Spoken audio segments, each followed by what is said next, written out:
पंडित दीनदयाल उपाध्याय जी ने एक बार कहा था कि अगर हमको वोट देने का मौका मिले तो हमें व्यक्ति नहीं पार्टी को वोट देना चाहिए, और अगर हमें पार्टी को वोट देने का मौका मिले तो पार्टी नहीं उसकी विचारधारा को वोट देना चाहिए। बंधुओं,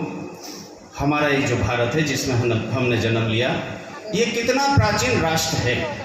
लाला रामस्वरूप के कैलेंडर में जो सृष्टि संवत लिखा हुआ है उससे ये पता चलता है कि सृष्टि संवत के अनुसार 1,97,08,53,125वां साल में हम प्रवेश गुड़ी पड़वा के दिन कर चुके हैं।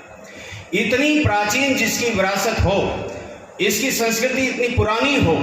और सारी दुनिया में भारत ने जो नेतृत्व किया है कि सारी दुनिया को मार्ग दिखाने का काम अगर किसी देश ने किया है तो वो भारत देश ने किया है। और इसीलिए हमारे संतों ने जो जयघोष हमारे तय किए, करुणवंतो विश्वमार्यम,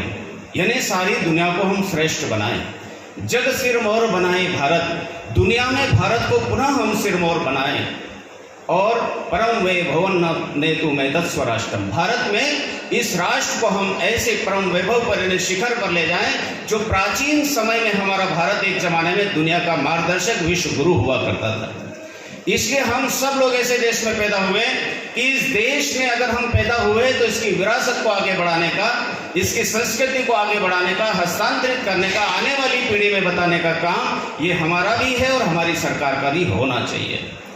इसलिए हम सब लोगों को, चाहे हम व्यापार की दृष्टि से अपने जीवन का महत्वपूर्ण हिस्सा व्यापार में लगा देते हैं, लेकिन इस देश के हम अच्छे नागरिक हैं, इसलिए हम इस देश को अच्छा और क्या दे सकते हैं, इसलिए इस देश के बारे में विचार करना, इस देश का जो मूल पिंड है, इस देश की जो